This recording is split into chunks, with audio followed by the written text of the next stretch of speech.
गोंदियाच्या देवरीमध्ये एका युवकाचं मुंडकं रस्त्यावर सापडलंय। हा घातपात आहे का यामधून आता चर्चांना उधाण आलेलं आहे। पोलिसांकडून या सगळ्या प्रकरणाचा तपास सुरू झालाय। आणखी तपशील घेऊया, प्रतिनिधी आशिष झुंजारे सध्या आपल्याशी जोडले गेलेत। आशिष, हा व्यक्ती नेमका कोण आहे, ओळख पटलेली आहे का आणि यामागे नेमकं काय कारण आहे, समजू शकलंय का? हो, ओळख पटलेली आहे। राजेश कन्हाडे मोहगाव गावातला आहे।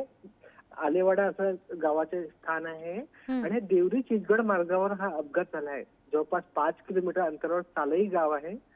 तिथे हा म्हणजे अपघात म्हणता येणार नाही याला, ज्याप्रमाणे याचे स्थिर डोकं वेगळं झालेलं आहे आणि रक्ताच्या थरोळ्यात हा माणूस पडलेला आहे। तो कुठे संशय व्यक्त केला जात का पूर्वनियोजित कट तर नाही ना, असा संशय व्यक्त केला जात आहे आणि पोलिसांच्या तपास इथे सुरू आहे की अपघात की घातपात याच्यावर हे प्रश्नचिन्ह निर्माण होत आहे आणि पोलीस तपास नंतरच पूर्ण उलगडण होणार आहे आणि संपूर्ण तालुक्याचे जे लक्ष आहे याच्यावर लागलेले आहे।